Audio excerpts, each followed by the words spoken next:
David and Emma looked at each other across the table. The young couple were happy. The food was delicious, the light from the candles was soft, and the music was perfect. David looked at Emma's beautiful smile. All the pain of his last breakup disappeared. All his doubts and fears about love had gone.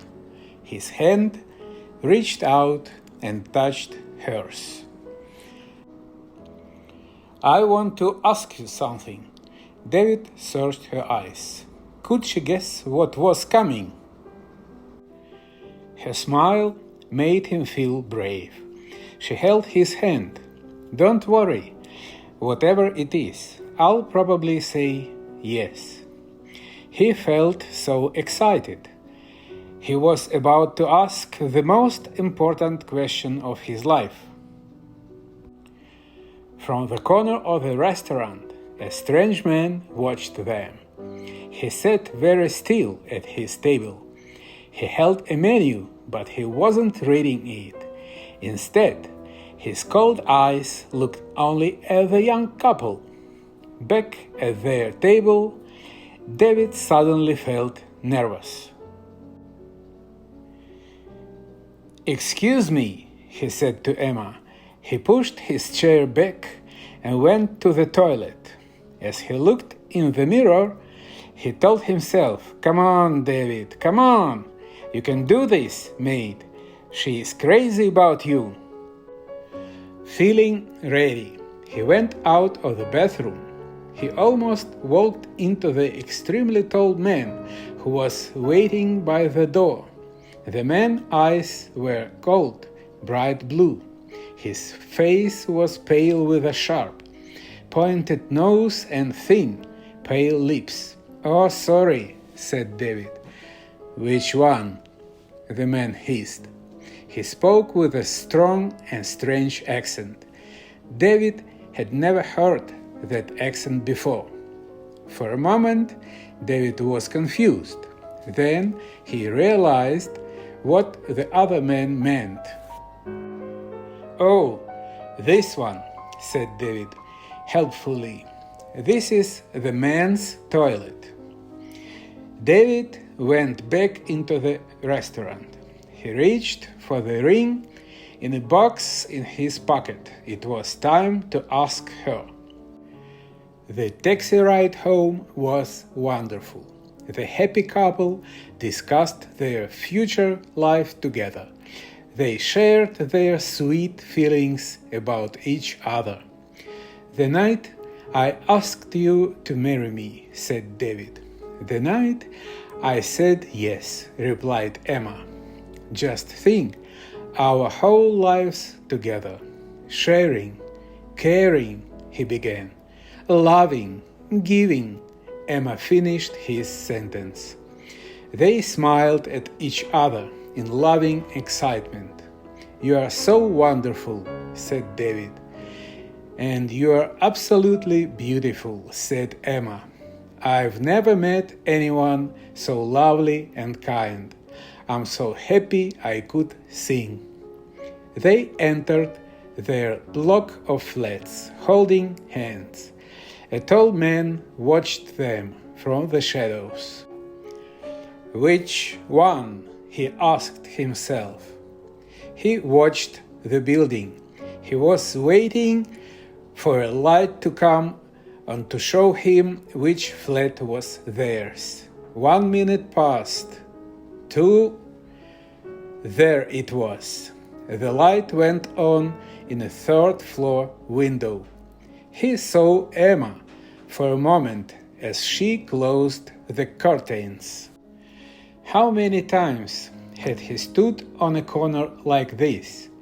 How many victims had he watched?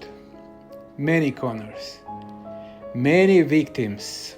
His pale lips formed a thin smile. He moved out of the shadows to the door and pressed the buttons for every flat.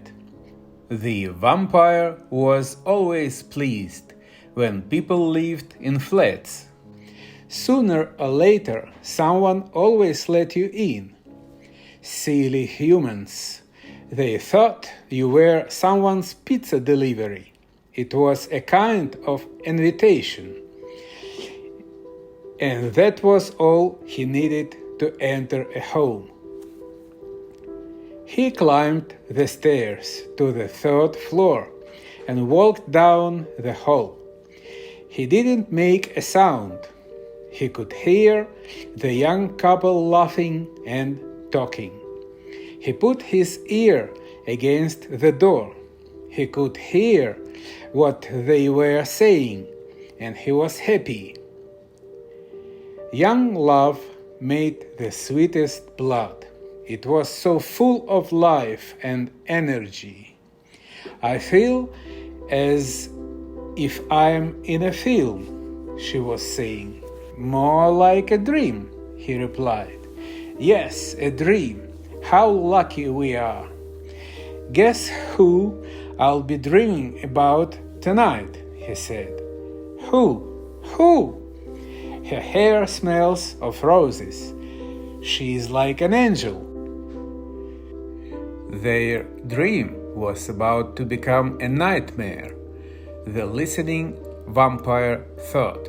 Suddenly, he opened the door and stood there, showing his sharp teeth. The couple screamed and then held each other in a terrified silence. The vampire could smell and taste their fear. This was how he liked it. Fear also made the blood sweeter. There's my wallet on the table. There, take it, said David. Take anything you want. I will take anything I want, the vampire replied. Fine, fine, we won't stop you, I promise, David cried. You won't stop me, I promise, replied the vampire. The light shone on the sharp teeth. A terrible thought came to David and Emma at the same time. Look at his teeth. Is he a vampire? Which one? The vampire hissed. Only one. The couple's eyes were big and afraid. Their mouths open in horror. They held each other's hand, and their stomachs filled with fear. Already tonight, continued the vampire, I have drunk from 3. One more, then I can sleep and feel young again. The vampire moved towards them. Instinct made David step in front of Emma to protect her. Emma gratefully held onto his back. The vampire wasn't in a hurry. He had plenty of time. Who should he attack? He asked himself. Which one? Thank you, Emma said quietly in David's ear, for what you are doing for me. Of course, my love, I'm here to protect you. He felt proud and he said the words. He could fight this vampire. All he needed was a piece of wood or something to push through the heart. He looked around for something. You are so brave to offer yourself, continued Emma.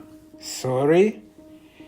Asked David. What are you talking about? Oh, said Emma, I just thought that with your love for me and everything.